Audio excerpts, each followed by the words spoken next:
Bem, lá vamos nós, mais um Casos e Causos do Carraro. Hoje estou tendo o privilégio, a honra de receber o senhor Moacir Lázaro de Mello. Senhor Moacir, a gente já se conhece há bastante tempo, mas eu vou tomar a liberdade de ler um pouco da sua biografia, porque ela é muito extensa, eu não dei conta de decorar, peço perdão. Mas vamos lá, vou tentar ser bem breve, aproveitar o que foi feito, inclusive, pela Bicol, que ficou muito bem feito. Moacir Lázaro de Mello. Nasceu em Goiânia 28 de agosto de 1947, já tem 78 anos. Não parece de jeito nenhum, mas que tem. Então aqui, ó, anotado. Filho de Antônio Gonçalves Rosa, mineiro de Uberlândia, e Ana Nunes Rosa, natural de Goiânia. O senhor Moacir casou-se com dona Elizabeth Miguel, agora Elizabeth Miguel de Mello, após o casamento, em 1974, com quem teve 4 filhos. O senhor Rodrigo, o senhor Rafael, o senhor Renan, o senhor Ronaldo. E já tem 9 netos, belos netos, inclusive. Cursou contabilidade no Colégio Comercial 5 de Julho, em Goiânia. E se formou em economia pela Universidade Católica de Goiânia, hoje PUC. Isso. Também formado em técnico de transações imobiliárias. Formatura que eu tenho o privilégio de também compor. Também sou técnico de transações imobiliárias. Corretor de imóveis. Para a gente poder fazer o nosso cresce, né, necessário. O senhor Moacir começou cedo sua vida profissional, muito cedo. Trabalhou no Banco do Estado de Goiás, em um escritório de contabilidade em Goiânia. Foi contador da rede de supermercado Servilar, diretor administrativo e financeiro da Cerealista Produção Rural, em Goianésia, e ainda diretor técnico da Sul Imóveis Empreendimentos Imobiliários em Anápolis. Em 1984, ingressou no segmento de fabricação de colchões. Daqui a pouco vou lhe perguntar de onde que veio essa situação. E fundou a Plumatex, ou adquiriu a Plumatex. E empresa que até hoje o senhor compõe, inclusive, como presidente do conselho. Empresa que tem 5 unidades industriais, Bahia, Paraíba, Rio de Janeiro, Goiás, e ainda nós temos Maranhão. uma Imperatriz do Maranhão. São milhares de funcionários, a empresa é um modelo, é o segundo maior grupo colchoeiro do país. Além disso, tem algumas coisinhas aqui que eu vou lembrar, pouquíssimas. Surpresa para mim. Foi presidente do Rotary Club de Anápolis Oeste por 2 mandatos. Governador de Rotary Internacional por distrito 4.530. Associado honorário de 30 clubes do distrito. Venerável mestre da loja maçônica Roosevelt, número 01, de Anápolis. Presidente do Banco de Óleos e presidente da Associação Imobiliária de Anápolis. Entre muitos reconhecimentos recebidos estão a comenda Cruz do Anhanguera, do grão-mestre da grande loja maçônica do Estado de Goiás, moção de louvor otorgada pela Câmara Legislativa do Distrito Federal, comendador da Polícia Militar do Estado de Goiás, medalha de 60º da Polícia Militar do Estado de Goiás, medalha da Vitória otorgada pelo Ministério da Defesa do Brasil, comenda Gomes de Souza Ramos, a mais importante do município de Anápolis, diploma de reconhecimento da Associação das Imobiliárias de Anápolis. Enfim, a lista é extensa, mas eu vou pedir perdão para o senhor, senão a gente não consegue começar a conversa. Além disso, publica semanalmente uma coluna de opinião em 2 jornais, diga-se de passagem. Em 82 publicou o livro A História de Goianésia, e não é seu único livro, nós temos um outro livro autobiográfico. E, com tudo isso, o senhor ainda é conhecido por uma infinidade de amizades, que é uma coisa impressionante, como o senhor é bem quisto, e eu estendo ao casal, o senhor e a dona Beth, que é uma mulher encantadora, maravilhosa. Comentei agora há pouco o tanto que a minha digníssima esposa tem a dona Beth como um exemplo de elegância, né? Ela é encantadora, a dona Beth. E aqui nós vamos colocando, eu sei que o senhor é extremamente discreto nisso, e eu não vou aprofundar nesse assunto, uma infinidade de atividades beneficentes que o senhor pratica. Eu sei que o senhor e sua família são muito dedicados à caridade, então vou respeitar a descrição que o senhor exige com relação a isso, mas nós sabemos como que vocês se dedicam a isso daí enormemente, diga de passagem. E dentre tantos predicados, eu sei que tem uma das preocupações que lhe afeta muito, eu vou começar a nossa conversa por ela, que é uma coisa que o senhor combate muito a forma equivocada que vem sendo feita, o senhor insiste muito, eu sei que o senhor investe muito nisso também, que é a questão da educação. Já vi vários artigos do senhor. O senhor é muito enfático nisso. Nós só temos uma saída para esse país, só uma saída.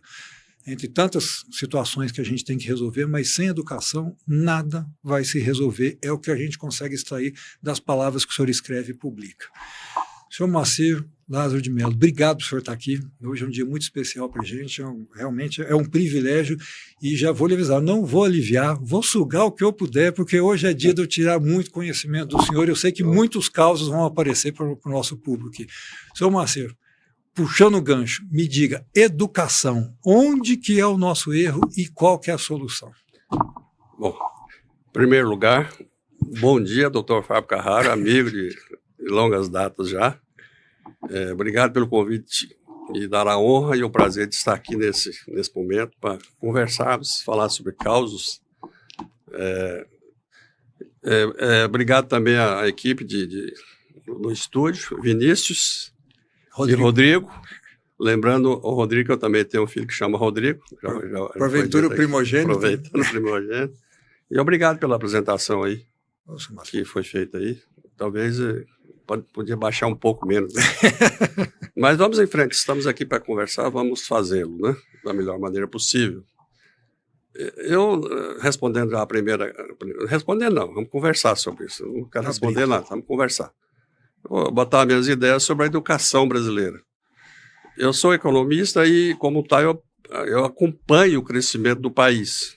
E vejo que o país, de 1980 para cá, já tem quase meio século, parou no tempo. Nós estamos crescendo, nós crescemos em média 1,3 nesses 45 anos, desde 1980 para cá. O que aconteceu? Só uma seria, desculpa lhe interromper, mas seria equivocado eu qualificar como medíocre esse crescimento? Com potencialidade do Brasil? Enquanto isso, em 1980, o PIB brasileiro, PIB é o que o país gera de riqueza no país inteiro. Em 1979, o PIB brasileiro é maior que o da China. A China hoje virou uma potência mundial e ninguém segura a China. Isso aí todo mundo sabe, é uma coisa que se vê toda hora, em todo momento. O país parou desde essa época. Então, estamos empobrecendo desde os últimos 50 anos. É meio século parado, meio século de tendência para a pobreza. Eu tenho que criticar isso. E eu associo muito isso, doutor Fábio, ao problema da educação brasileira. Tudo que você quer de melhoria num país, numa nação, nasce da educação. E a educação brasileira é uma coisa abandonada. Mas o que fizeram com o ensino médio brasileiro, esse sim é a causa principal, na minha visão, de todo esse problema estrutural de pobreza brasileira. Porque eu, por exemplo, sou um produto, doutor Fábio, do ensino. Eu não falo isso toda hora, é artigo que eu escrevo, e mostro que eu sou um produto do ensino médio. Eu formei em contabilidade, técnico de contabilidade. Naquele tempo não tinha curso de transações de contabilidade, então era técnico. Em 1970, em dezembro, formei. Em 71, eu já assinei os balanços de grandes empresas de Goiânia, em 1971. E eu sou contador até hoje. Tenho orgulho de ser contador. Eu acho que se eu fiz alguma coisa na vida, foi graças a ser contador e especializar em tributação, essas coisas. Sou meio especialista nisso também, porque eu estudo a vida inteira, né? Mas quem lhe ensinou o ofício foi o curso médio. Começou na minha contabilidade, da contabilidade. E olha, esse é o meu caso, pessoal. Eu trabalhei das 7, quando eu vim para Goiânia, eu vim do interior para Goiânia em 1966, 67, eu não estou me lembrando. Eu trabalhei no Banco do Estado de Goiás, das 7 da manhã até 1 da tarde. 1 da tarde, eu almoçava até as 1h30, 2 horas. 2 horas eu agarrava no escritório de contabilidade. Saía de lá às 6 e às 7h30 eu já estava na escola, que era ali atrás do Teatro Goiânia, por ali, que é a escola 5 de Julho, que era do professor Egídio Tucci, não sei, já falecido, né? Então, eu devo a minha vida a isso. Mas o que aconteceu com o ensino médio? Agora vamos ao caso brasileiro. Em 1972, em 1971, o presidente Médici quando estava crescendo, o país estava crescendo, a onda de crescimento, ele fez o certo. Em 1971, não tem o nome da lei, posso passar depois, mas é só pesquisar. Ele botou as escolas para... até então só tinha normal, técnico, contabilidade, administração e poucas opções para você se profissionalizar no ensino médio. Em 1971, o presidente Médici fez a nova lei do ensino médio, passando para 100 cursos. Era para suprir as indústrias que estavam em evolução, estavam crescendo, o milagre econômico brasileiro, aquela coisa toda. Um momento bom demais que eu vivi e passei por isso, foi muito bom. Mas em 82, acho que foram os ricos, a classe rica brasileira, que obrigou o Congresso a mudar a lei do ensino médio. Acabou com esses cursos técnicos, profissionalizantes, acabou com tudo, está lá, passou o ensino médio para essa loucura que é ainda hoje, 13 matérias, onde você, o cara que quer fazer, por exemplo, medicina, tem que estudar física, química, coisa que não tem nada a ver. Os afluentes do lado direito do Rio Madeira, e não profissionaliza ninguém. Esse foi o erro do Brasil. A nossa baixa produtividade hoje está intimamente associada a esse ensino médio que não profissionaliza ninguém.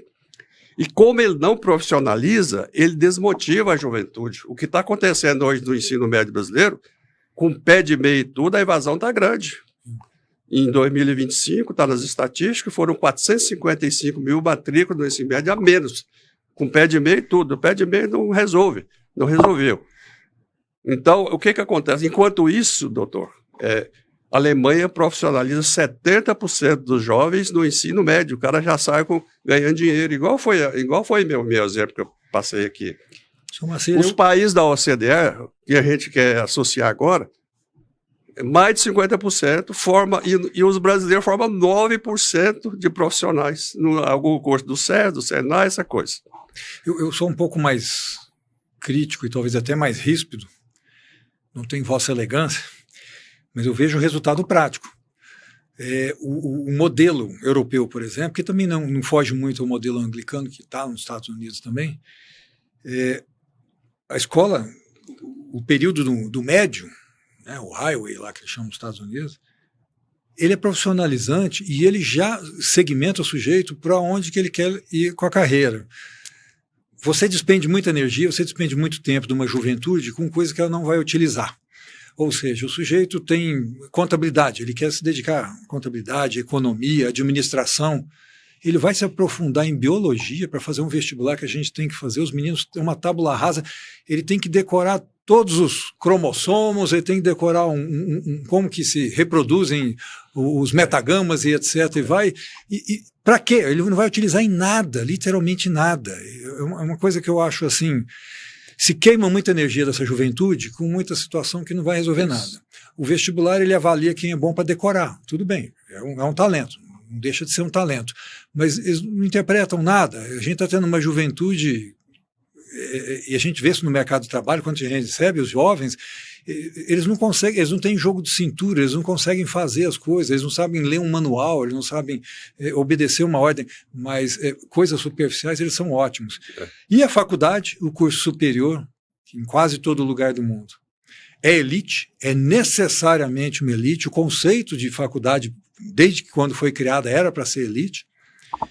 Aqui não, eles querem popularizar a faculdade, aí sai um monte de gente com diploma, e ao nem, não está profissionalizado, não tem o ofício, não sabe fazer na prática nada, e também não virou um pesquisador, não virou um acadêmico, fica naquela coisa perdida. A gente tem uma legião de pessoas graduadas que não sabem muito bem o que fazer com esse diploma. Eu volto, e aí até botar uma pimentinha nisso daí, eu acho que o grande problema do Brasil, e eu concordo com o senhor da datação com relação a isso, a partir dos anos 80, o Brasil é um país sem conceito. Ele não sabe o que quer, não tem um plano de ação. É um lindo país, eu sempre prego isso daí, é um belíssimo país, mas não é uma nação. A gente não se entende como nação, a gente não tem um projeto comum, a gente não sabe o que quer fazer. E a educação, que é, obviamente, o caminho que leva qualquer um a poder progredir, a poder funcionar enquanto comunidade, está mais perdida que os outros.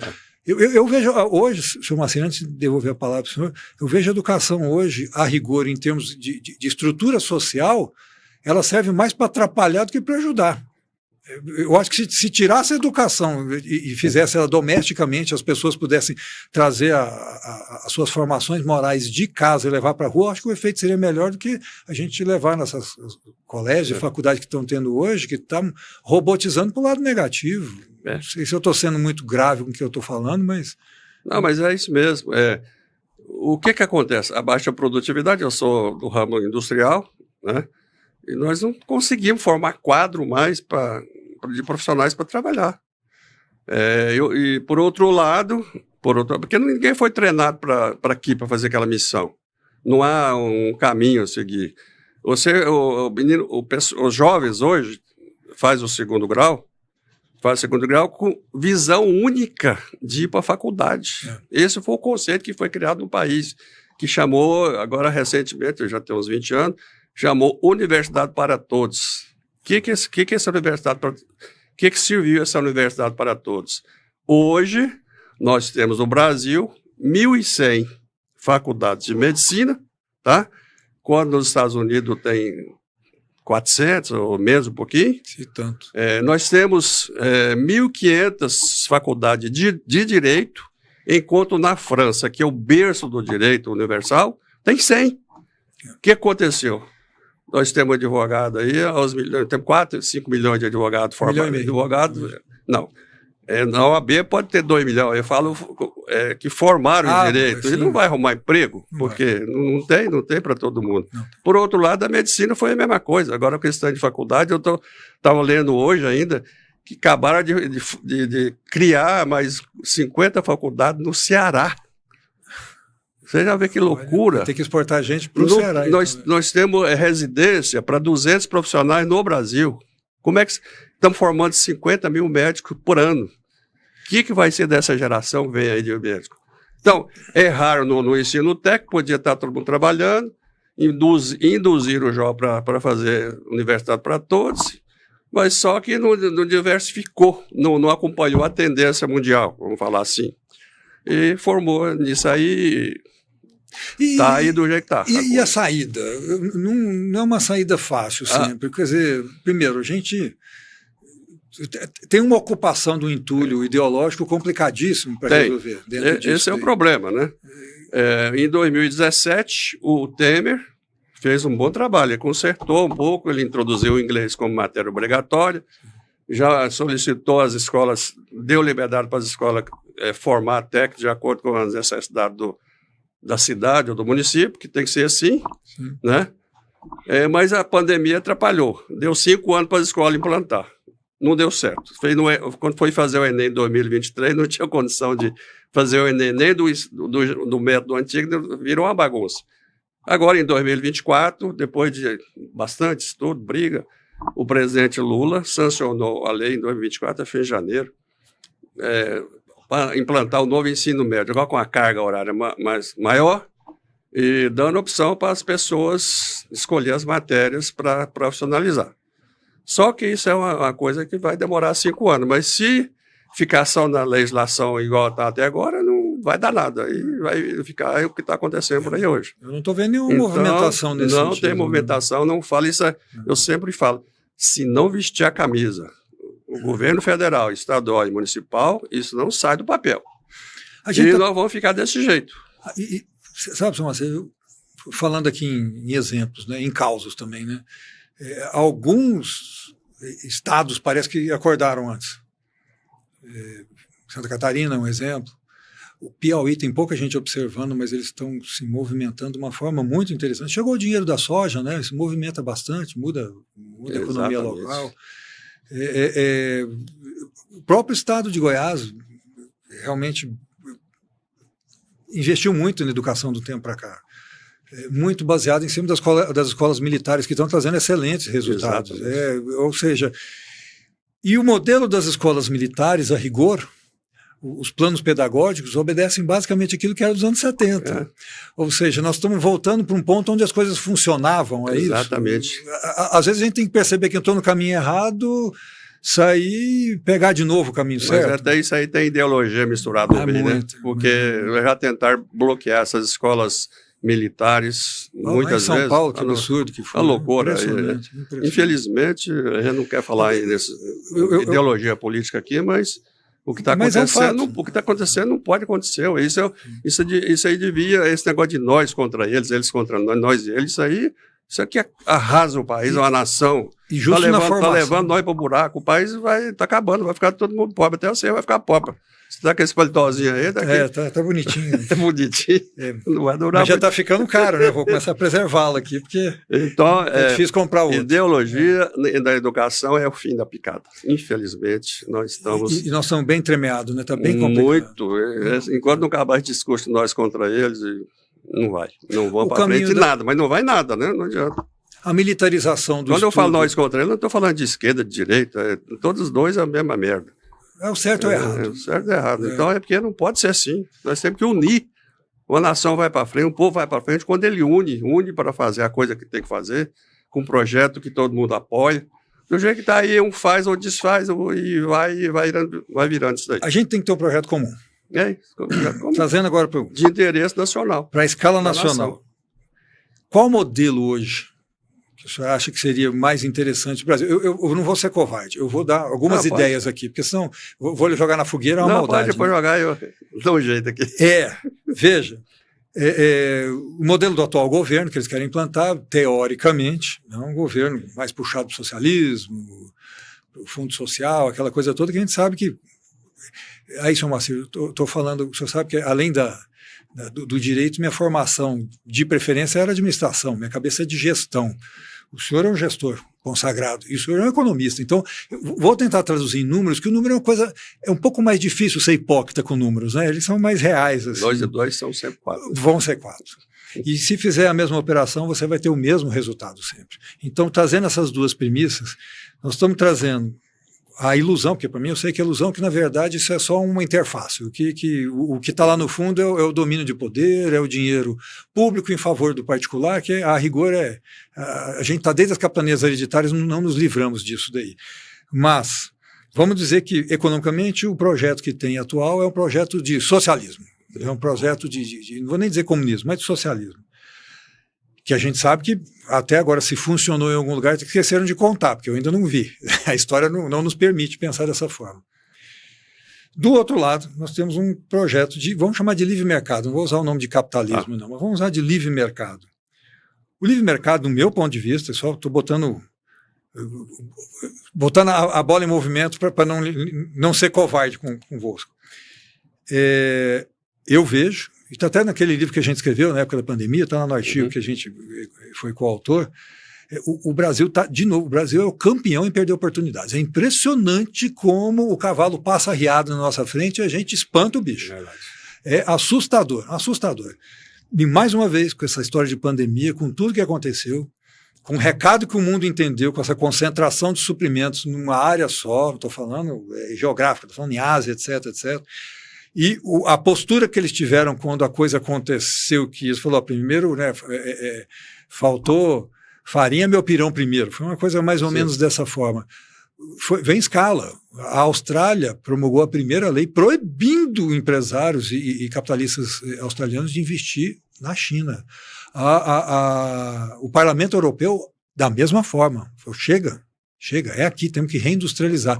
Os Estados Unidos, assim, sem o menor pudor, estão deixando bem claro, é hora, vamos reativar. E o Brasil, que era para ser a grande plataforma, era para ser a China do Ocidente, com tudo que nos favorece, parece que está espantando de novo o cavalo arriado, sabe? Então, assim, falando em modelo, se é para a gente ter um projeto de nação, será que não seria um projeto muito inteligente? Espera aí, vamos ser a plataforma de produção do mundo? Igual nós somos para o agro, eu posso ser para a indústria também. O senhor que é industrial, você acha que a gente tem condição de fazer isso? Ou retomar o vigor da indústria que nós fomos, dessa vez não só em si mesmada, não fechado, mercado fechado, mas para atender, para disputar. A gente tem condição de tudo isso, Moacir? E pode ser um bom projeto de país isso? Sim. Vamos por etapas aí. Falei bastante. Né? Primeiro, o que aconteceu, que começou nos anos 90, foi a tal de globalização. A globalização teoricamente, é uma coisa muito boa. Um país produz mais barato certas coisas, você produz lá de cá, você troca, faz a troca. Só que parece que não deu certo. E 25 anos depois, parece que está todos os países preocupados em fazer protecionismo. Começou pelos Estados Unidos, que é onde é o país mais liberal do mundo. E a gente não sabe o que vai acontecer. O que a gente sabe hoje é que nos próximos 10, 20 anos, não tem como a coisa mudar, porque as indústrias foram para a China, doutor Fábio. As indústrias foram para a China. E outra coisa, eu tenho um exemplo aqui que eu preciso contar. Eu comprava uma máquina de bordar esse tecido que borda, tecido para botar no tampo do colchão. A melhor máquina que tinha no mercado mundial. Chamava Gribetz. Pode pesquisar que é isso. Essa máquina me custou, que eu tenho lá na Plomatex, algumas delas, me custava $400 mil. Cada unidade. Cada máquina. Hoje, olha como é que pode. Hoje, 20, 30 anos depois, que eu sofria para pagar isso aí, eu vivia a vida inteira pagando máquina. E chega num ponto que não valeu a pena.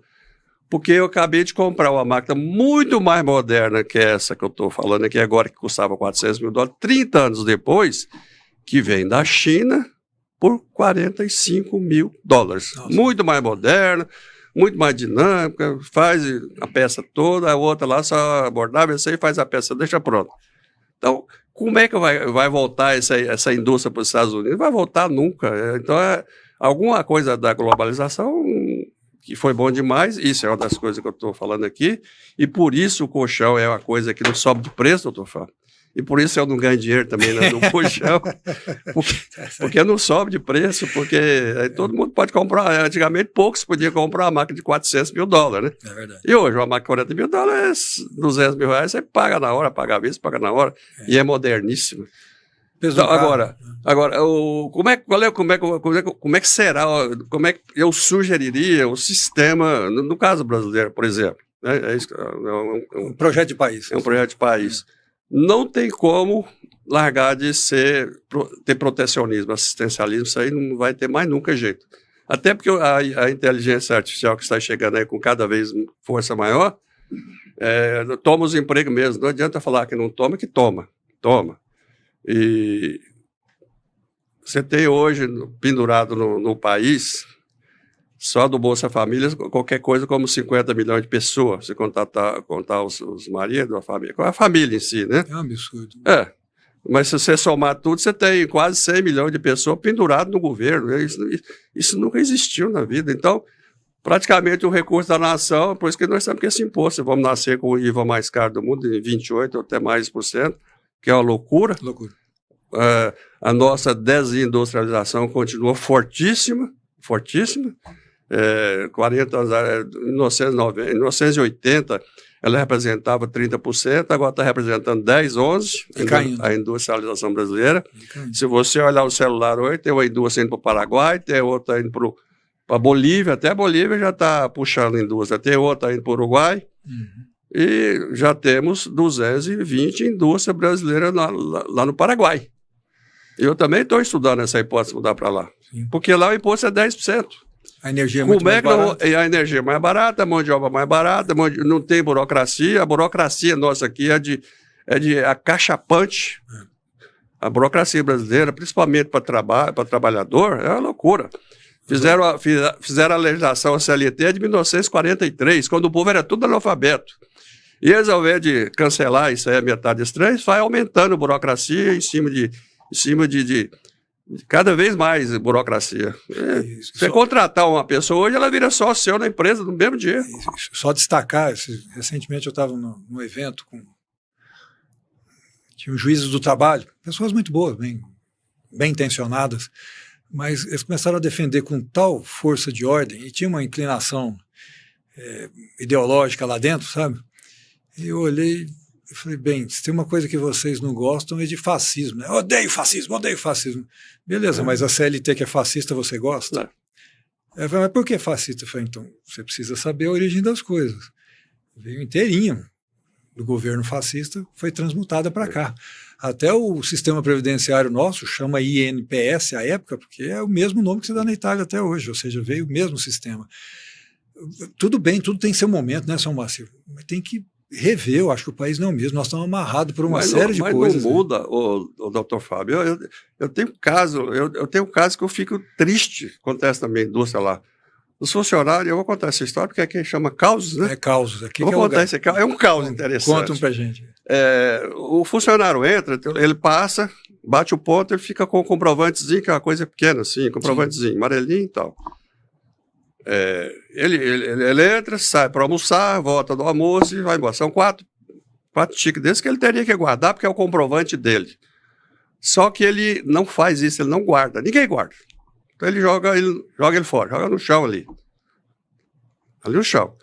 Nós colocamos, porque joga no chão, vem o vento, empurra aquilo para a rua, aquilo vai para a rua, vira um horror. Nós pegamos, botamos lá um vaso, se você quiser jogar, está escrito lá, se você interessar em jogar, está aqui. Olha, o fiscal do Ministério do Trabalho multou nós pelo telefone, pela câmera. Alegando o quê? Alegando que não pode botar aquela cesta, que você está induzindo o empregado a jogar o tique fora. Você já pensou o que é essa burocracia? Eu não preciso falar mais nada. Tá? A minha empresa, o Zelo da Segurança, o tempo todo. Eu gosto de segurança, eu gosto. Tem lá 10 anos, nunca teve um acidente. Mais de 15 anos, nunca teve um acidente. Depois chegou um fiscal lá, eu fui mostrar para ele com toda a galhardia, ele falou, não, quer que faz assim. Fez eu mudar tudo, gastei lá 200 mil reais com uma coisinha aqui, outra aqui, as coisas bobas, Mas ele vai no meu concorrente ali do lado, lá ele não olha, ele só vai nos grandes. Então, essa é uma das coisas. Parece que a burocracia veio para matar os grandes, é uma desgraça. E já puxando, não deixa de ser burocracia, a tributação está favorecendo demais a diluição do poder econômico no sentido de poder investir, etc. Por isso que só tem empresas fracas, devedoras, ou seja, ou você é microempresa e na linha da sobrevivência, porque estão quase todas quebrando mesmo, ou você paga um valor, uma tributação muito maior pela mesma coisa. Eu estou equivocado em pensar assim? Não. Esse é um caos que convinha estar estudando mais, né? Então veja aí, ninguém está falando nada, a reforma tributária chegando. Absurdo. A reforma tributária implantada em Goiás, ela fecha as indústrias quase todas. Fecha tudo. A minha de Goiás, por exemplo, fica inviável.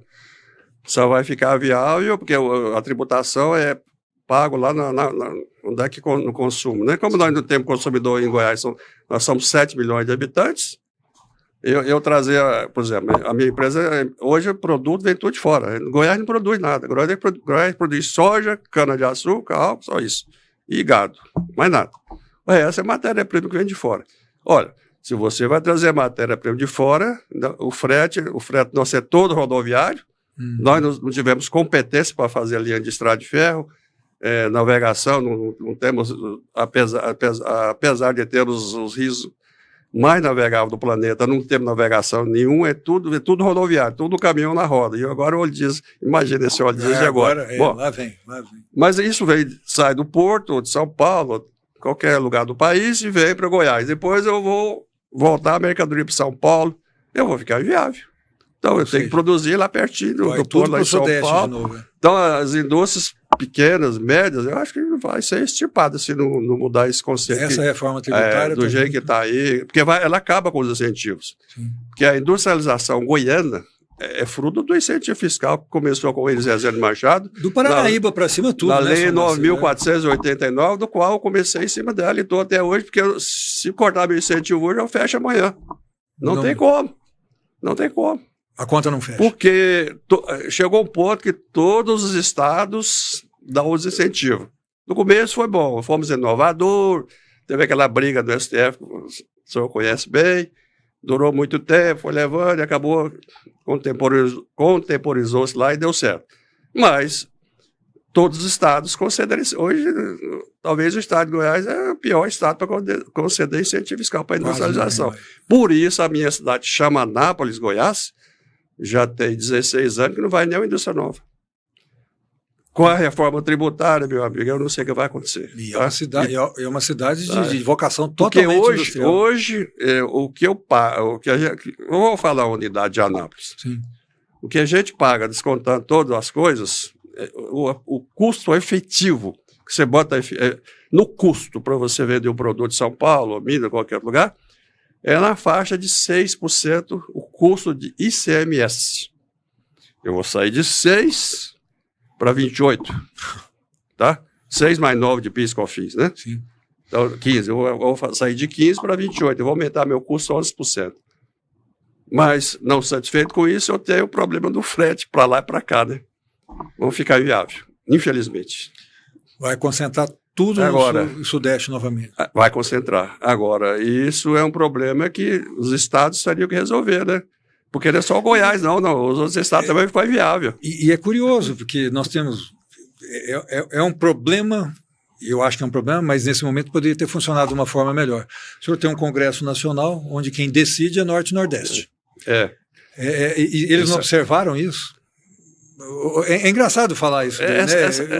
Esse Congresso também é uma coisa que... Não é falar quem pode apoiar, mas... O Nordeste é que manda. O Nordeste manda no orçamento, faz tudo lá. É eles que mandam. Se você olhar, eu tenho uma ideia porque simples. Você tem 13 estados nordestinos, são 39 senadores, né? Falta 2 para eles ganhar tudo. Aí eles pegam o Amapá, ou sei lá. Mas é só trazer Tocantins, Pará, Maranhão. Tudo é Nordeste. Depois da Constituição de 1988, que foi uma Constituição chamada de cidadã, né? Boazinha demais. Ela botou a palavra direito, doutor Fábio, 76 vezes a palavra direito na Constituição de 88. E dever? Nenhum dever, eficiência nenhuma vez, nada. Quem gostava de falar isso era o Roberto Campos. Pai do... Esse que foi... Avô do Neto. Avô, Ele gostava de falar isso aí, mas é verdade. E é verdade. Como é que pode dar certo um país com... Aí você tem direito. Está lá na Constituição. Tá. Então você vai para... Você está com doença, você vai para o hospital e o cara não te atende, você não tem plano de saúde, não te atende. Ele entra na justiça, ele quer comprar um remédio, o cara entra na justiça. Está na Constituição que eu tenho direito. A justiça é obrigada a homologar, compra o remédio para o homem. Então, muito boa a Constituição. Só que... Esqueceu de falar quem paga. Um dos erros do país também é a Constituição. Cidadã demais. Não, a Constituição é um ponto de vista particular, eu vou entrar na minha seara aqui, ela não é a Constituição, ela é um Estatuto do Servidor. A rigor. E outra, aproveitando a palavra de servidor, é uma crítica, mas é uma análise também. Vamos fazer um comparativo, Estados Unidos, que sempre é uma referência. A Constituição começa, nós, o povo, é uma carta dizendo o que o povo autoriza o poder público a fazer. E como é que o poder público tem que se comportar. O nosso é exatamente o inverso. É o governo dizendo o que o cidadão, o que a pessoa, o que o contribuinte, eu adoro essa palavra, o que o contribuinte pode fazer. Ou seja, ali está dizendo, não é a nossa carta de direitos, é a nossa carta da falta de direitos, é a carta dos privilégios. Eu acho que o grande problema do Brasil é o desequilíbrio de privilégios. Se fosse tudo na mesma conta, a gente se acertava de uma forma ou de outra. Agora, tende muito, eu acho que o Brasil é dividido hoje, ele tem dois grupos. Tem um grupo que participa da festa e o grupo que paga a festa. Como eu estou no segundo grupo, eu não estou achando muita graça, sabe? Mas você pode ficar feliz, porque quem paga a festa é quem vai continuar pagando a festa. Sempre. Porque a desigualdade brasileira, a tendência é piorar cada vez mais, porque a pobreza, do jeito que a gente já falou aqui, a pobreza vai continuar. Sim, a pobreza não estuda. Você pega hoje, você tem 11 milhões de estudantes do ensino médio, 11, 12 milhões. Esse pessoal não quer trabalhar, não quer estudar. Eu tenho uma rotação turnover que a gente chama, né? Sim. Na minha indústria de Anápolis, que dá 40% ao ano. Eu nunca vi um negócio desse na minha vida. Como é que você faz uma equipe de trabalho, como é que você aumenta a produtividade com um turnover desse? Não é por causa de salário, não. Ele não é porque se você falar que ele é feio, ele já pede para... Eles pedem para sair, doutor Fábio. Essa semana, tá lá, eu tenho um exemplo, lá, 9 pediu para sair. Pede para sair, não quero mais, eu não gostei, não quero. Depois de algum tempo você vai... Então você perde treinamento. Mas isso não é só na indústria moveleira que é a minha, não. Na indústria... Toda. Na indústria farmacêutica, o nosso presidente do sindicato, que é um amigo nosso, falou para nós que lá o turnover está em 30% também. Você gasta 2 anos para formar um profissional naqueles estúdios, aquela coisa, para fazer remédio é uma coisa muito séria. Você trabalha muito, muito protegido. Sepsia é muito forte. É, muito forte. Você gasta 2 anos e vê outra indústria e toma o cara. Você já pensou um negócio desse? Ninguém aguenta, não há produtividade que aguenta um negócio desse. Falta de profissionalização do ensino médio. Porque eu, por exemplo, formei para contabilidade, adorava contabilidade, até hoje adoro ver um balanço, adoro analisar. A coisa que a gente gosta de fazer. Sim. A pessoa tem que, no ensino médio, já formar para que ela gosta. Ela quer formar para mecânica, forma mecânica. Nós não temos muito profissional para trocar luz, eletricista, técnico não tem. São Marcino, nós temos um estoque de gente parada. Se tem quase 100 milhões de beneficiários de alguma coisa aí, tem quase 100 milhões de pessoas que não trabalham. Tudo 96 milhões, para ser mais preciso. Um tanto aposentados, tudo bem, trabalharam, contribuíram, etc. E a turma do NEM não estuda, não trabalha, não nada. E a gente está sustentando isso e não produz nada. Enfim, são coisas que nos parecem tão óbvias. Só que é o seguinte, na hora de votar, o voto desse sujeito é o mesmo que o seu. Exatamente. Ou seja, vamos dar voto à educação importante, etc. Tudo vai parar no sistema político. O sistema político nosso, ele trabalha para si próprio. É a corte trabalhando em prol da corte. Para fazer isso, tem a turma que sustenta a corte, que são os votos baratos, essa hipocrisia toda que a gente está vivendo. O grande praga do Brasil que eu vejo é que o Brasil é rico demais, é difícil quebrar, é difícil a fome chegar aqui. Se fosse um país normal, já tinha tido uma rebelião, a fome tinha chegado, as coisas tinham acontecido, mas não chega, ninguém morre de fome no Brasil, uma coisa impressionante. Porém, doutor, eu acho que nada cai do céu. Algum momento a coisa vai estourar, e não está longe não. Já tem uma previsão em 2027, não tem recurso para pagar.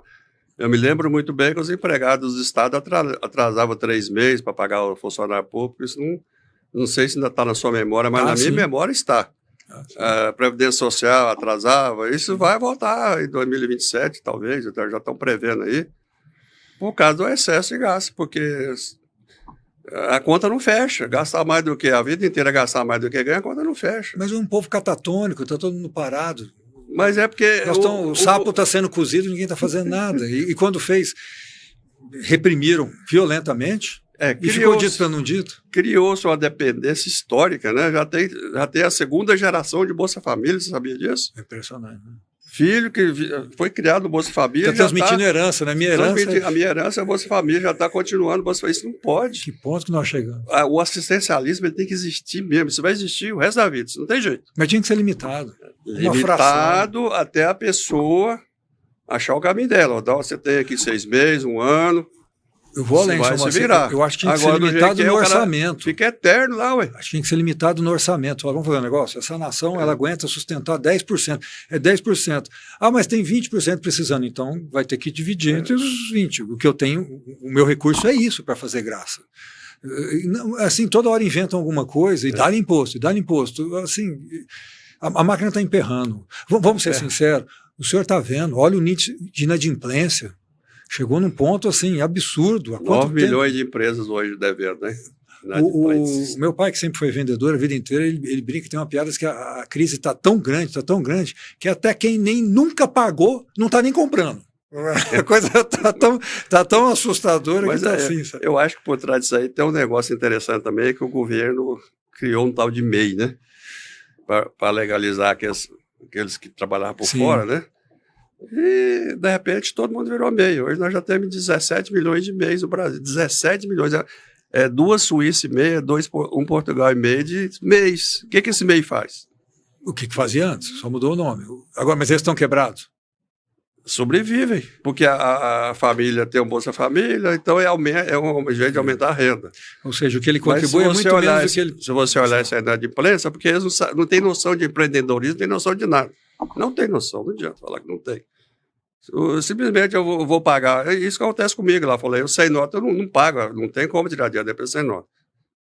Faz uma empresa, faz uma MEI. Ele vai da contadora, ela é do computador, faz a MEI na hora.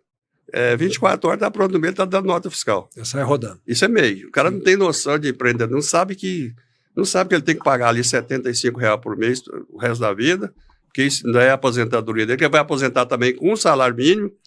Então vai levar todo mundo para a pobreza, que no futuro vai todo mundo para a pobreza. Sim. Tá? E o país vai empobrecendo.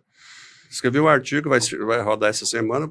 Brasil, o país que empobrece e envelhece.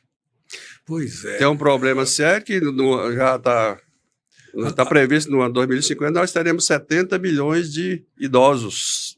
Que não aposentados. Aposentados. Idosos mesmo, mais de 65 anos. E o sistema piramidal que a gente Quem tinha... é que vai sustentar esse povo? Exato. Quem vai sustentar esse povo? Ninguém quer trabalhar. Ou seja... Então, agora vai dar errado. A inviabilidade mas econômica a gente precisava conversar, mas precisava unir as forças, né, do país. Não é agora um contra o outro, nós contra eles contra nós. Isso não funciona. Isso só se une quando é para se proteger, é uma coisa assustadora. E se unem bem, né? São rápidos para isso. Né? Infelizmente, o caminho não é bom. Nosso caminho não é bom. E eu não sei. E aí, de repente, vem o outro da direita, é a mesma coisa, não muda nada, e não dá tempo também. Agora virou uma guerra o país, né? Eu não sei o que vai acontecer aí. Alguma coisa ruim vai acontecer, eu não sei quando. Não vou prever também, que eu não tenho bola de cristal, né? Bem, mas alguma coisa tem que mudar, só você. Mas tem que mudar, mas é urgente. A mesma operação só está dando resultado ruim, não está na hora de trocar a operação? Agora, o assistencialismo vai ter que ter, mas é do jeito que eu estou falando, com normas. Sim. Entrada e saída. Esse Bolsa Família já está na segunda geração que a gente falou aqui. Isso não pode ser assim.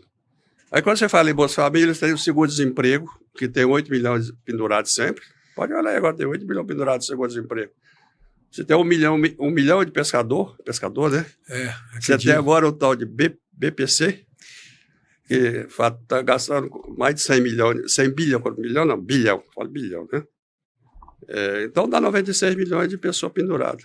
Quem aguenta isso? Peraí, o senhor está falando... Até quando essa riqueza nossa, que você falou que o país é rico, é mesmo.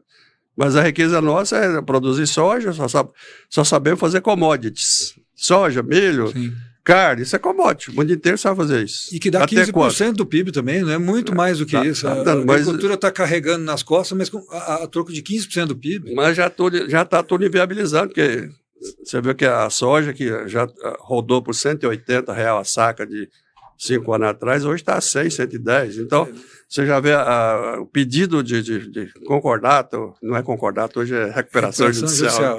Isso é uma festa. No agro já está muito grande, crescente, já começa a ficar preocupante também, né? Porque também não aguenta, porque a instabilidade do país, a instabilidade do dólar. Eles compraram o adubo, por exemplo, vou falar aqui, eles compraram o adubo no começo do ano passado com $1 de 6.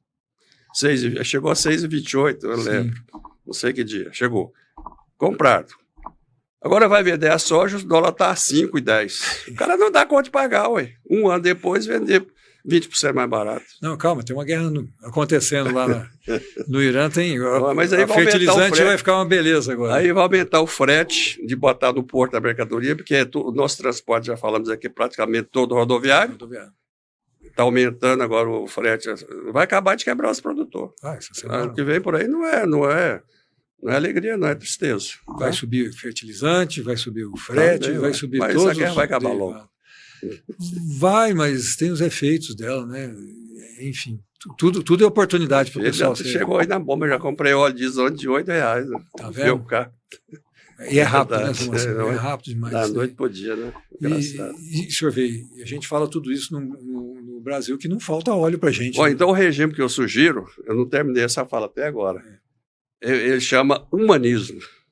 Chama humanismo, é democracia com liberdade, mas com assistência, mas tem que repensar isso aí, né? Mas não tem que ter obrigações também, as pessoas? Mas tem que ter. Não está na hora de pensar em deveres? Ficar vagabundando a vida inteira, pelo amor de Deus, isso não existe.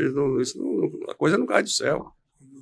A gente não estragou 1, 2, 3 gerações aí já? Já estragamos 2 gerações, no mínimo, com esse assistencialismo exacerbado, né? Porque é uma coisa que sem fim não dá, né? Desequilibrou a coisa, né? Desequilibrou.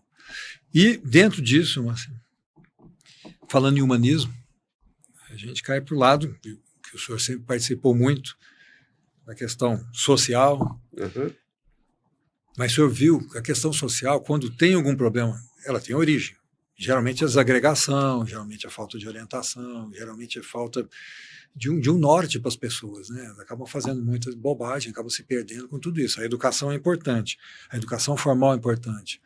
Mas não falta também educação de ordem moral, não essa que estão botando no colégio aí, que essa é ideológica. Eu estou falando de ordem moral mesmo, as famílias se resolverem. Eu acho muito engraçado, é um ponto de vista muito particular, a hora que eu vejo pais, não, porque a educação que estão dando para os meus filhos. Eu falei, não, peraí, quem dá educação é você. Em casa, né? Educação não é em casa, é obrigação sua. Filho, quando chega no colégio, ele já tem que trazer os princípios de casa. Lá ele está pegando substrato de conhecimento. É isso, a obrigação do colégio é dar isso. A obrigação do colégio não é criar seu filho. Será que essa visão, eu estou muito fora do contexto? Que me parece isso, parece que delegaram, assim, e a rua que está mandando. Correto. E a rua hoje ficou muito próxima, né? Porque a rua está dentro do bolso agora, né? Ficou uma coisa esquisita. Sua análise está correta. A mudança foi muito grande dos últimos 50 anos, né? De comportamento. Né? Uma da coisa que eu não gostaria de falar, porque as mulheres podem brigar comigo, mas a partir de 75, quando foi decretado o Ano Internacional da Mulher pela ONU, e nasceu o anticoncepcional, essa coisa, a liberdade aumentou muito. E as mulheres, elas estão saindo na frente hoje. Estão saindo na frente, elas fazem o que querem. Manda, administra tudo, está em todo lugar. As faculdades, 60% são de mulheres. Sim. E a culpa também um pouco é as mulheres que... Hoje ela contrata o marido para morar durante algum tempo com elas, em tese, eu estou falando em tese, não estou falando de norma figurativa. Geral, mas é assim. E mandam o marido embora na hora que querem também, porque elas que mandam na casa, elas que administram, e ela sai para ganhar dinheiro, mas quando ela vai para vai atrás do recurso, atrás da profissão, que elas são boas nisso, e fico feliz com isso, que são resilientes, são esforçadas, é mérito da mulher.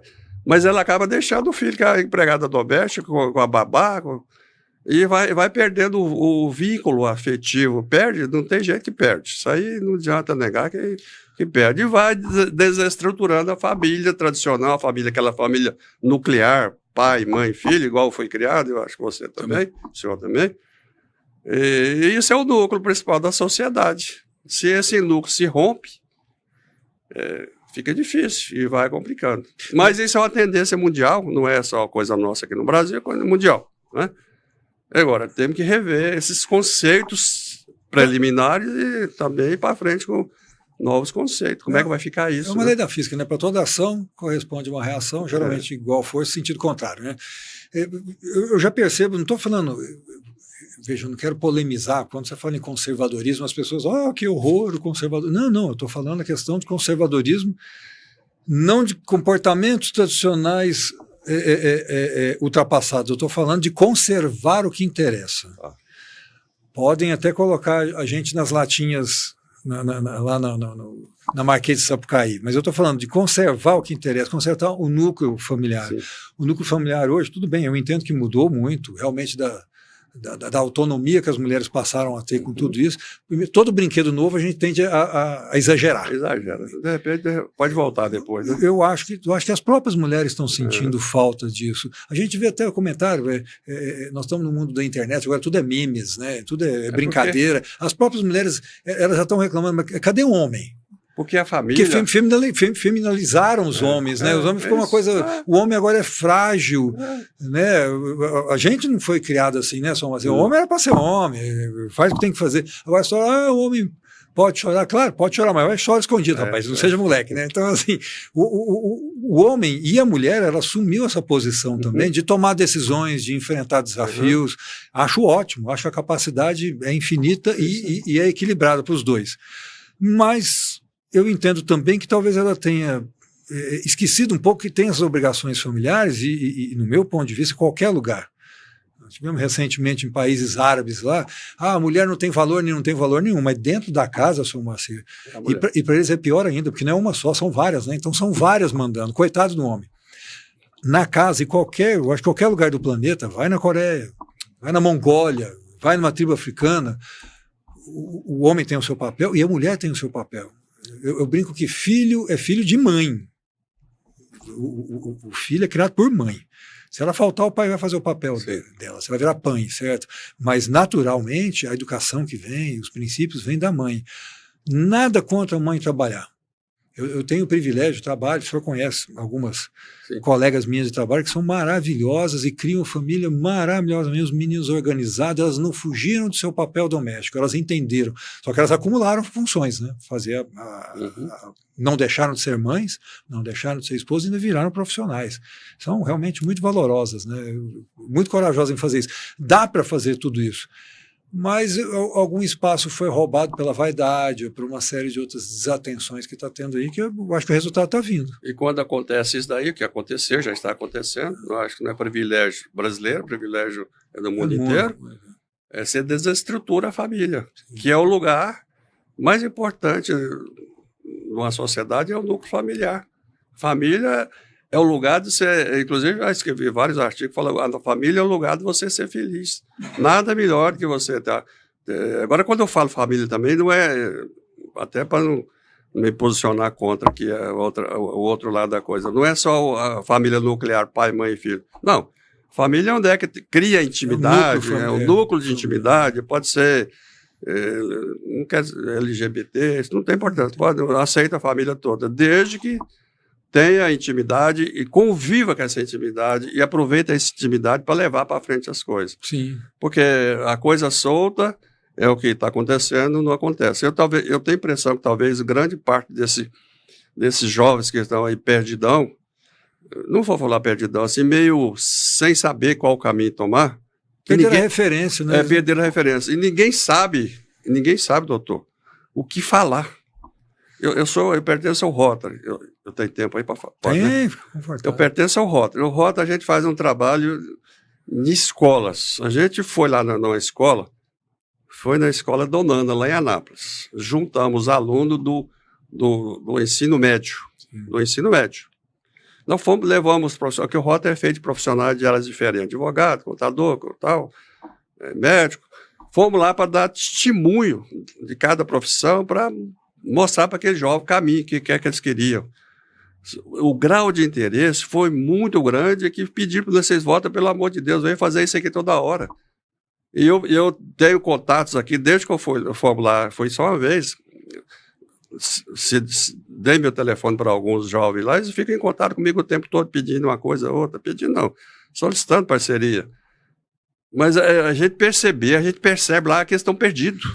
Estão carentes mesmo. O que eu vou ser? E eu pergunto isso para minha neta, os meus netos, o que você vai ser?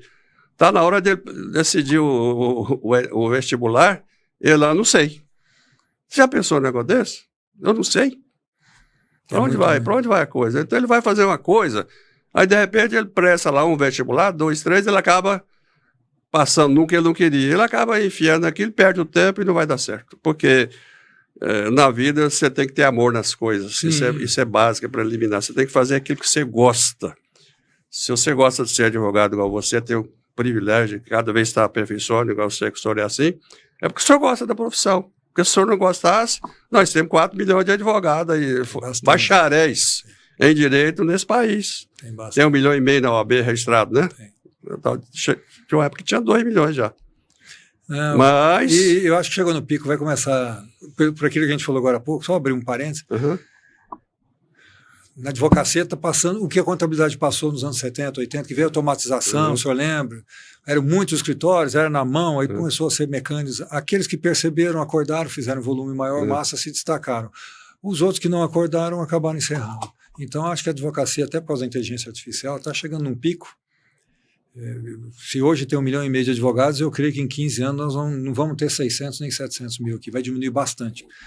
E esse pessoal vai fazer o quê depois? É uma boa pergunta. Já tem bastante Uber, já tem bastante, alguns deles construindo casa, os mais bem-sucedidos já estão mudando para os Estados Unidos, outros viraram industriais. Eu tenho outro exemplo também da Universidade para Todos, que é os engenheiros, principalmente engenheiro civil.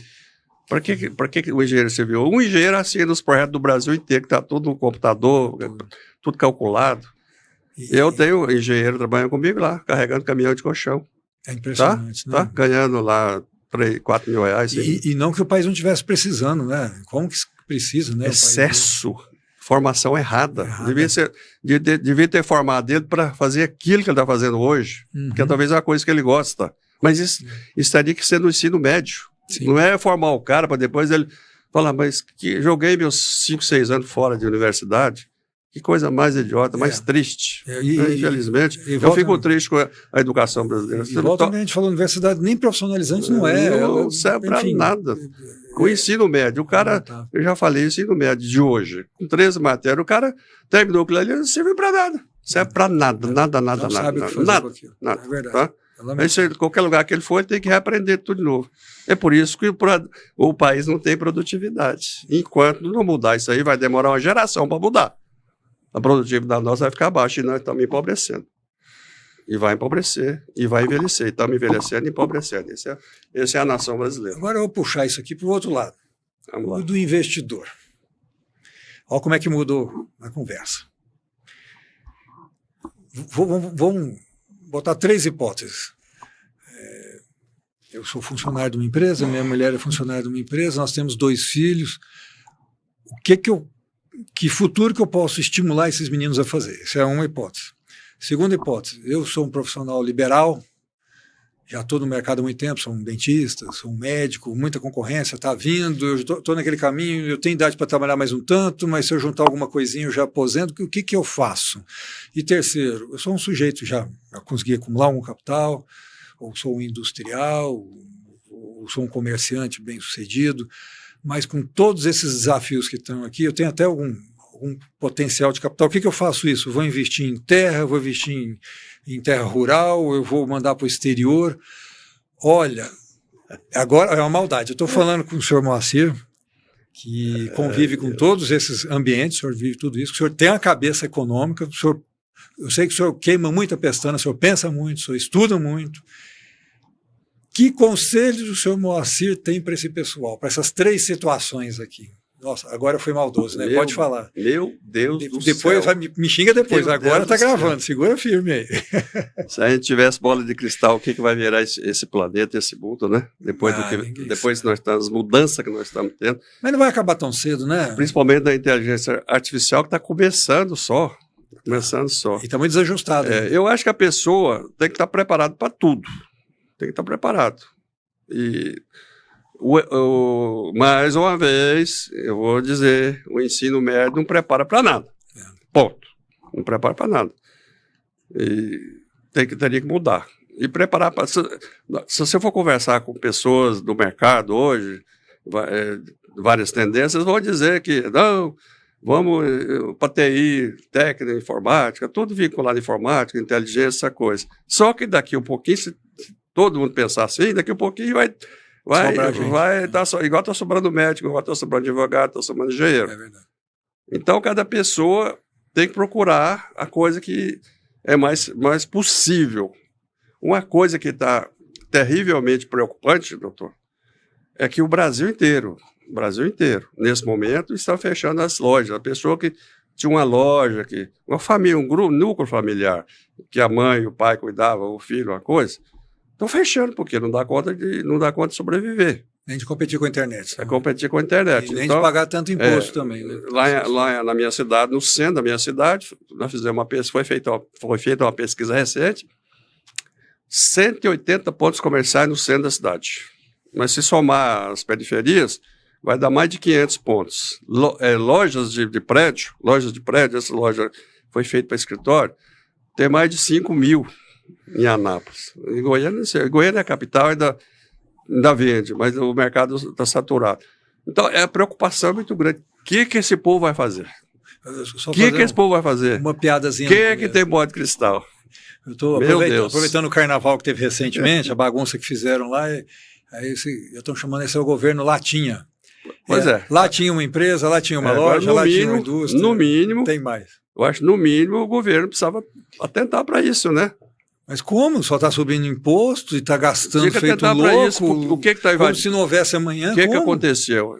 É o chinês, a coisa que veio de avião, você compra hoje, chega amanhã no sapato, você não vai mais na loja. Não vai mais. Mas esse povo também não paga muito imposto. Foi muito...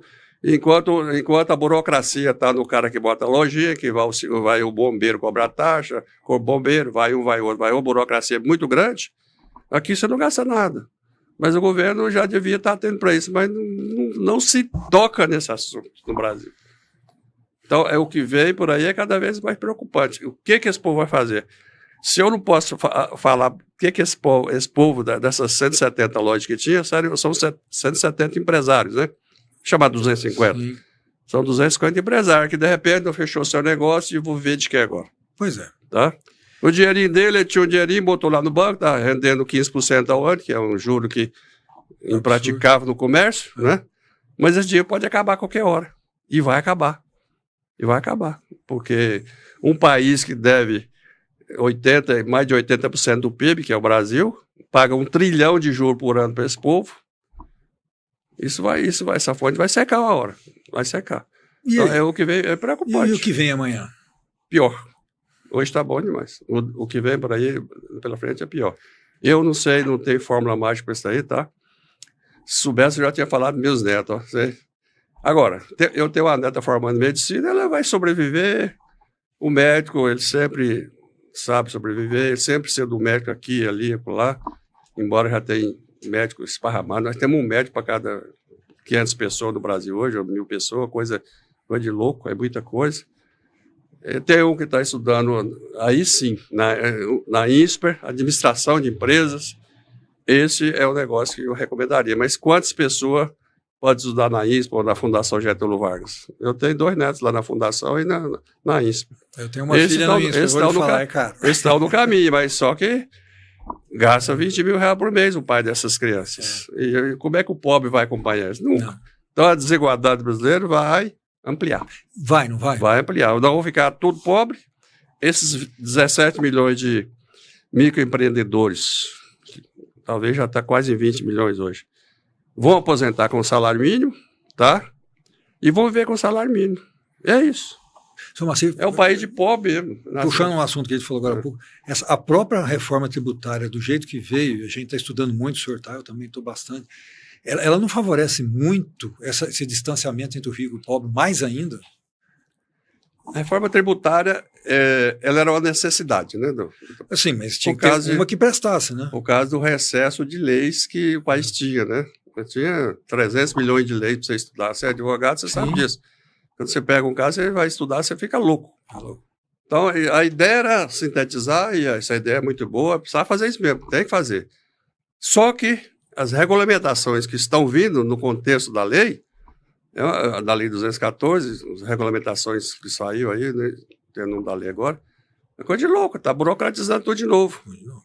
Por exemplo, nesse final de semana, o meu filho Rodrigo, estava em São Paulo, onde tinham 500 pessoas, os palestrantes falando sobre a informação rotária. O palestrante principal, que deu um show, lá, deixou o pessoal tudo meio cabreiro, foram ali perguntar uma questão que ele não deu conta de responder. É o tal do split payment. Sei. Foi perguntado o seguinte: a lei fala que o imposto é pago na saída da mercadoria, tá? Mas o split payment é pago no recebimento. Que hora então que o empresário vai programar para receber isso ou pagar isso? O cara não soube responder porque não está mal explicado. Então tem muita vacância ainda, muita coisa para ser resolvida. E não tem a mínima chance de implantar isso ano que vem. A mínima chance. Mas, enquanto o povo não acordar, isso aí só depois da eleição. Assim, meu conceito me parece muito ruim. Eles estabeleceram um teto de tributação absurdo. O conceito não é ruim, é porque o país o país não trabalha. Por que tem que enviar dia 28, a previsão é de 28, 27, 29? Porque tem que tirar os impostos para sustentar os 90 milhões que não trabalham. Pois é, já começa por aí, está errado. Eles criaram uma série de mecanismos eu vou falar o nome mais agressivo, que é privilégios. Ou seja, para esse daqui... Para esse daqui, tanto o imposto é 28, mas para esse aqui a base vai ser reduzida tanto, base reduzida. Aí a gente começa com toda aquela briga de lobby, tudo de novo. Vai começar, a briga vai começar. Pois eu estou te falando, as empresas moveleiras goianas vai fechar tudo, se ficar do jeito que está. Precisa acordar, o Estado precisa acordar também. Eu vejo aí... Prestação de serviço está todo desorientado. O povo só fala em política. Um dos problemas brasileiros, que eu falo toda hora, todos os artigos que eu escrevo, quase eu falo isso. É o tal de reeleição. Isso é um câncer. É um câncer. Porque o caboclo já entra pensando na reeleição. Não, eu não posso fazer isso, então eu não vou ser reeleito. essa reeleição, isso é o capeta, isso aí acaba com qualquer coisa. Assim, sobre a eleição, eu tenho algumas ideias, só me fala se elas são muito erradas no seu ponto de vista ou não. Primeiro, eu acho que é igual, sabe, no prédio, só vota quem está com a taxa de condomínio em dia. Eu sou de uma opinião que é muito clara, que eu acho que muda tudo. Todo mundo que ou recebe alguma coisa do governo, algum benefício, ou que deve alguma coisa para o erário de impostos, não vota. A primeira conta minha é essa. Ou seja, se eu estou recebendo alguma coisa do governo, bolsa não sei o quê, seja lá o que for, eu estou sendo influenciado de uma forma ou de outra. Eu não voto. Eu não tenho direito de voto. E se eu estou devendo imposto, devendo alguma coisa, eu não voto também. Eu acho que quem paga que tem que votar. É o primeiro ponto que eu acho que a questão conceitual, entendo que isso daí mudaria muita coisa. Segundo ponto, representatividade. Nós somos hoje, segundo o IBGE, 213 milhões de habitantes. Eu acho que um congresso com 213 milhões de representantes é mais que suficiente. Eu acho que tinha que ser um congressista ou um deputado federal para cada conjunto de milhão de habitantes. Não vou falar de eleitores, de habitantes. Aí o cidadão é uma forma de você já trabalhar o voto distrital. Aquele grupo de pessoas vai eleger. Ponto. 3 senadores para cada estado, me diga assim, para quê? Eu queria saber qual que é a funcionalidade disso daí. Tudo bem, foi o senador biônico que na época os militares colocaram, etc., que tinham lá um interesse para manter, mas já passou essa condição. Eu acho que um é bem suficiente para representar, no máximo 2, para você ter algum tipo de divergência. Está passando de bom. Isso para começar, só questão de voto. Outra coisa, quem mantém o sistema é quem é colocado lá pelo sistema. Eu sei que não tem nada a ver diretamente com o voto, mas isso daí, uma coisa é casada com a outra. Tudo que é cargo de nomeação, eu acho que o cargo máximo em termos de prazo que nós temos é senador, que é 8 anos. Eu acho que tudo que é nomeação é 8 anos. O cidadão é superintendente, no máximo 8 anos. O cidadão é desembargador, no máximo 8 anos. Ministro, que está em voga agora, 8 anos. Vai ser diretor de estatal, 8 anos, é o máximo. O mandato máximo é esse. Terminou, volte aonde estava, ou aposente, alguma coisa nesse sentido, mas é o máximo. Não se cria raiz, não se cria um feudo lá dentro disso, que a gente está percebendo que o resultado não está sendo muito favorável. Isso são ideias básicas que a gente vem discutindo com muita gente há algum tempo. Eu acho que elas são muito fora assim, da realidade, podem trazer alguma coisa positiva ou não? Em primeiro lugar, doutor Fábio, eu acho que se você falar isso aí, vão me matar. Você vê, seu retrato não pode sair na mídia. Tá? Mas sempre tem um doido principalmente dos que vivem de assistência, né? Porque o certo seria isso aí que você propôs, a assistência deles está garantida, só acho que eles não podem votar. É só isso. Mas eles querem votar para manter a assistência. Aí o candidato que vai lá para tentar fazer a briga tem que falar, não, eu vou sustentar e vou aumentar. Aí o outro, eu vou aumentar também. E vira isso aí que está acontecendo. É um jogo justo. É um jogo sujo um com o outro e com a nação brasileira. Porque o direito de voto é sagrado. O seu direito de voto, ninguém está tirando. Porque a democracia é o governo do povo. E o povo é esse que você tem. O povo é independente. Então, aí é um rompimento com a democracia. Né? Então a gente tem que usar. É um negócio complicado. Com esse povo, fazer ele crescer e entender que o voto dele não pode ser vendido. O Congresso com 513 estava lá. Foi vetada pelo presidente Lula. Mas isso é tudo combinado também. Eu faço aqui, você veta lá para aumentar. Você não está lembrado que aprovar para aumentar para, não sei, quase 600? Tinha que diminuir, mas vereador não pode ter salário. Começa por isso também. Eu pergunto eu, pessoa de bem qualquer, ia ser deputado federal, por exemplo, para ganhar 40 mil reais? Você ia morar em Brasília para ganhar 40 mil reais? Não, o problema não é esse. O problema é uma campanha que custa 3 milhões. Não, me responde. Claro que não. Então já começa tudo errado. O cara gasta uma fortuna para se eleger. Porque ele não vai lá para ganhar 44 mil reais. Nem o ministro de Supremo vai ganhar 44. Isso é brincadeira, tudo errado. Tudo errado, tá? O cidadão declara lá que tirou de proventos no ano anterior 18 milhões de reais e assume uma cadeira no Supremo para receber 45. Então está tudo errado, isso aí está tudo errado. O cara vai lá para fazer outra coisa, para fazer lobby, com a ideia de fazer, e parece a opção de corrupção, ele entra também, já virou um conluio ali que não tem como. Não tem o jeito. sistema eleitoral hoje... Porque é errado o sistema. O cidadão já entra, não vou dizer corrompido é palavras, mas ele entra comprometido, vamos falar assim. É isso aí. Porque ele tem que ser indicado pelo partido, tem negócio... Ou seja, ele já sai... Já entra no esquema sem querer. Ele já entra devendo, então, sabe? Então nunca vai ter liberdade. Teria que fazer uma reforma política muito grande, e uma das coisas que se fala muito, mas essa... Eu acho que pelo menos metade do Congresso tinha que ter candidatura livre. Vou dar um exemplo. Desvinculada de Agora, partido. votar só os que estão em dia com a nação é uma boa ideia, mas aí a democracia se rompeu, né? Em Atenas funcionou. Não é fácil. É uma democracia. Podia ser, mas... Você está escolhendo. Você Podia tem o ser, direito de escolher. Não, eu prefiro receber esse privilégio. Mas é momentâneo. Isso aí não vai ser nunca. Ainda mais pelas pessoas que estão no poder, porque o poder, dizia o Paulo Brossard, você lembra do Paulo Brossard? Ele falava assim que o poder é demoníaco. É um discurso que ele começava falando isso. E é realmente demoníaco. O cara que está no poder, ele não quer perder o poder. O pessoal que está no poder há 20 anos aí não quer perder. Isso a gente assiste aí dia a dia, toda hora. E para manter esse poder, ele negocia até a alma. E entrega, né? Até a alma. Negocia e entrega. Senão não fica. Entra o outro grupo, é a mesma coisa. Porque o sistema já está constituído. Não tem como mudar. Você vai mudar, tipo o Collor de Mello foi mudar lá, tiraram ele um ano e pouco, 2 anos. Foi bem rápido. E quem tentar fazer isso vai submeter essas coisas. Né?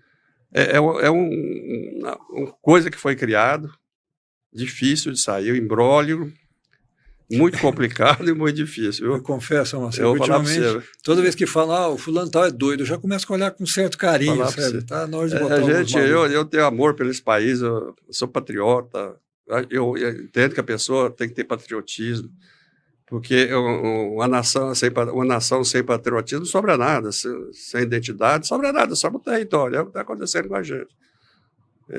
E eu sou desse tempo de patriotismo, eu desfilava, 7 de setembro eu desfilava, a gente preparava lá no interior, preparava para desfilar, 2 meses treinando marcha, como é que vira, aquela coisa, aula de moral e cívica. Acabou isso aí, acabou tudo, esse sentimento de patriotismo, de nacionalidade, de identidade, acabou tudo. Aí, o que sobra? Nem a Seleção Nacional de Futebol a gente não tem apreço. O que sobra? Até isso já se... A gente é patriota, mas eu ainda acredito que nós vamos achar o caminho. Tem que achar o caminho, vai achar. E o que fazer para achar esse caminho? Continuar debatendo, continuar conversando? A gente se expõe tanto. Tem que fazer o que nós estamos fazendo. Conversar, levar as ideias para frente. As pessoas de bem, né? Porque as pessoas de mal só levam para o mal, né? Mas tem muito, hein? O cara acha que é interessante falar para esse rapaz aqui, o Rodrigo, você vai aposentar com salário mínimo. Porque ele tem um negocinho que um MEI. Isso é interessante, esse futuro do Rodrigo, do rapaz que está aqui ouvindo isso? Não é interessante. Mas o pessoal, pelo discurso, ele convence as pessoas que isso é bom. Tem lógico um negócio desse? Vamos convencer esses meninos que ele tem que estudar, que ele tem que aperfeiçoar, que ele tem que ir para frente, que ele tem que desenvolver a coisa, que ele tem que acompanhar o mundo nas evoluções, nas inovações, em tudo. Então, a missão, eu acho que nós temos uma missão. Qual é a missão? É de conscientizar. É o que a gente pode fazer. Brigar, não vou. Eu nunca tive nem um revolvinho, não tenho. Nunca tive. Não é agora que eu vou matar nem um revolvinho enferrujado, não tenho. Então, a minha arma é os artigos que eu escrevo. Todo artigo eu critico o que está errado. Eu escrevo para conscientizar a pessoa. Embora eu não sei quantos leitores tenho, mas eu sei que de vez em quando alguma coisa reflete aqui, ali, alures dos artigos que eu escrevo. Sim. Eu acho que eu estou cumprindo minha missão. É o que temos que fazer, né, Sr. Marcelo? Vamos para frente. Sr. Marcelo, obrigado. Foi maravilhoso. Eu que agradeço essa oportunidade. É que eu não tenho lhe constrangido com nenhuma pergunta. Não, que foi bom demais. Foi bem light. Foi tranquilo? Foi bem light. Menos pior do que você imaginava. Não, foi bom demais. Então, obrigado pelos seus causos, obrigado pelos casos, obrigado pelas orientações. O senhor ainda não falou onde que eu tenho que investir. O senhor vai me falar isso no privado. Parece que o senhor ficou reservado com isso. Mas eu posso falar agora. Eu posso falar onde você não deve investir. Tá. No sistema bancário. Principalmente esses bancos aí de Master para cima? Esses bancos aí que chama de startup, né? E aí, tá com cheiro ruim?